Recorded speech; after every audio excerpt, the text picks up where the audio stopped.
A ver, mi querido Daniel Valles, los menores de edad en este país siempre han sido víctimas de abuso y de explotación, es un hecho. El discurso gubernamental, sea el del partido que sea, siempre ha sido defender a la niñez, que son el futuro de México, bla, bla, bla, bla, bla, bla, y requete bla. Y lo que estamos ahora viendo es que la situación de los menores está empeorando por la pandemia, por la crisis económica. Danos los datos. Bueno, Eduardo, esta mañana se ha hecho público el asesinato de una jovencita, de una niña de 13 años, y esto fue seguido de otro caso en la ciudad de Chihuahua, muy lamentable, donde la asfixiaron, la descuartizaron, 3 menores de edad. O sea, y el choque social que se tiene en este momento es que son menores de edad atacando a menores de edad. Entonces, esto está provocando pues una serie de situaciones muy difíciles porque se recuerda aquello de las muertes de Juárez que sucedió hace ya 30 años. Y la UNICEF acaba de dar un reporte precisamente sobre este tipo de eventos, donde reportan que Chihuahua junto con Guerrero, Tlaxcala, Sonora, Sinaloa, Guanajuato y Colima son los estados que tienen mayor índice de violencia donde menores atacan menores. Y esto pues es gravísimo. La violencia contra los niños y los adolescentes, como ahora les gusta llamarle. Entonces, de acuerdo a este documento, las defunciones por homicidio se agrupan de una manera en 4 zonas diferentes en el país. La primera está en los municipios que colindan entre Sinaloa, Durango y Chihuahua. La segunda está en Ciudad Juárez, Chihuahua y municipios contiguos. Aquí es una zona muy caliente, lo que es Chihuahua. La pregunta que hacían en la mañana muchos medios y compañeros me recordó hace 30 años, ¿qué nos está pasando o qué ha pasado? Y bueno, no ha pasado nada que no supiéramos que iba a pasar. La multiplicación del crimen que se ha dado como la pérdida de la infancia a edades más tempranas. Se dice por los estudios psicológicos que se han hecho a través de las décadas que tengo documentados, que en cuanto los niños dejan de ser niños a edades más tempranas, se vuelven violentos y cada vez repiten más lo que están viendo. Hace 30 años decíamos en la televisión y en el cine, pero ahora no necesitas ir a la televisión y al cine, ahora lo traes en la palma de tu mano. Esto ligado a lo que estamos viendo de la caída de las redes sociales y las confesiones de Franz Haugen o declaraciones que está haciendo, nos hacen pensar dónde está el meollo del asunto de toda esta situación, qué es lo que están viendo, qué límites podría tener. A esto se refiere esta señora Haugen que está declarando en los Estados Unidos sobre lo que pasa en las redes sociales.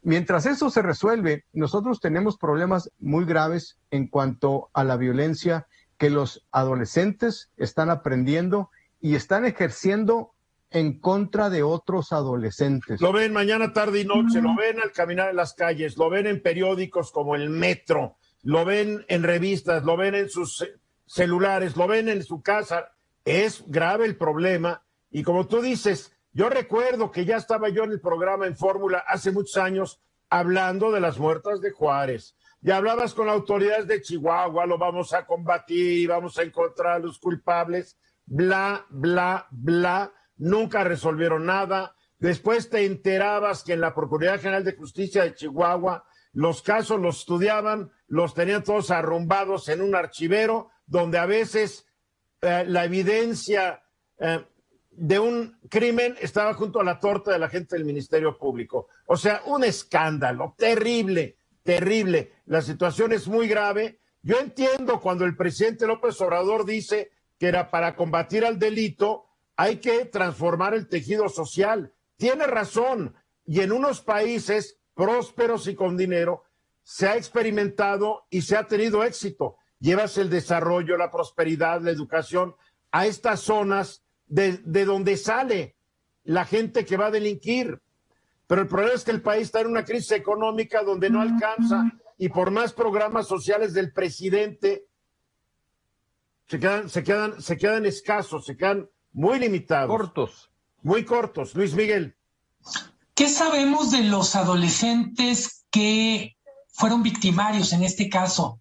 Me refiero a edad, no tanto. ¿Qué se pudo haber hecho diferente con ellos? Bueno, atención.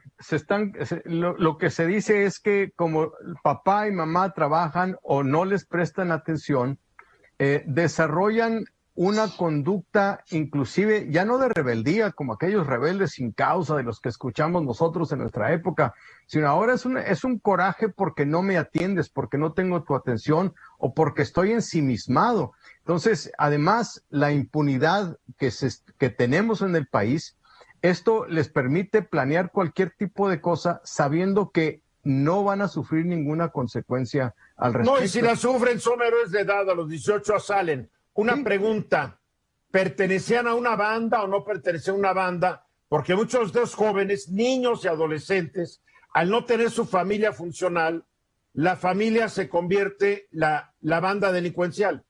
Sí, no, en este caso no pertenecían, pero me pongo a pensar en la mañana, si tú ves series como El Juego del Calamar, que es ahorita el fenómeno. De una violencia inaudita. Exactamente, entonces todo esto se está asimilando, y si esto lo decíamos hace 30 años, que la violencia se imita y que tendemos a repetir todo esto, son conductas que ante una falta de una ética y de valores fuertes, de educación fuerte en la casa, no están asentando bases para que crezcan los muchachos. Ayer denunciaba Lolo Rattiger en el programa como Instagram es una aplicación que está dañando y está ya demostrado, daña mucho a los adolescentes.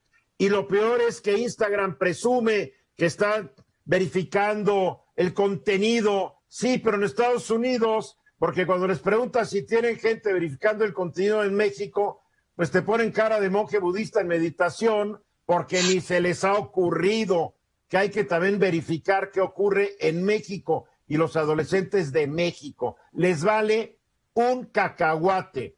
Marco. Desafortunadamente vivimos un mundo muy violento, cada vez más violento. Yo creo que siempre ha sido violento, Marco. Sí. Lo que pasa es que ahora te enteras es más en vivo y a color. Así es, en tiempo real, por decirlo de alguna forma. Tiempo real. Esto ya lo sabemos. El problema es que no se está haciendo absolutamente nada. Y cada vez hay mayores consecuencias y casos como los que menciona Daniel, que dan verdadera vergüenza y duelen mucho. Estamos normalizando la violencia en todos sus niveles y en todas sus acciones y no estamos reaccionando haciendo absolutamente nada. Yo no veo ningún programa público ni de la sociedad para combatir de frente un tema tan grave. Hay casos aislados de ONGs, pero no pueden con todo. Y hay que reconocerlo. La violencia ha estado presente siempre en México. Antes de la llegada de los españoles, que no nos conquistaron, ¿verdad? Durante los 300 años del virreinato y durante los 200 años de vida independiente, la violencia ha sido una constante. No nos hagamos tontos. Luis Miguel. Que cuando contestaba Daniel al tema de la impunidad para los que cometieron este crimen, también uno piensa la falta de sanción para los que debieron haber hecho cosas. No me refiero, pienso la escuela, pienso las redes que estaban en contacto con ellos. Y digo, no, evidentemente no quiero un linchamiento, pero al mismo tiempo no puede ser que la escuela donde están esos niños siga trabajando normal. Hay muchos espacios complementarios a la familia que tendrían que revisar qué está pasando, porque no es como si nos cayera un meteorito. Pero es algo no sabemos si iban a la escuela, no lo sé, iban a la escuela. No se sabe todavía, no se ha dicho mucho de la biografía de ellos. No, después no se pasaron año y medio en pandemia, no hubo clases, o sea, la pandemia ha venido a desquiciar la sociedad. No nos engañemos, esto es grave. Sí. Sí, mi punto es, no solo son los niños, hay que entender mucho el ecosistema, claro, intervenir en él, ¿no? Sí. Claro, para concluir, Daniel. La violencia siempre ha estado con nosotros, pero antes cabezas llenas, corazones vacíos producen violencia y antes no estaba así. Corazones vacíos y estómagos vacíos, qué combinación más fatal, ¿eh? Sí. Esta fue una producción de Grupo Fórmula. Encuentra más contenido como este en radioformula.mx.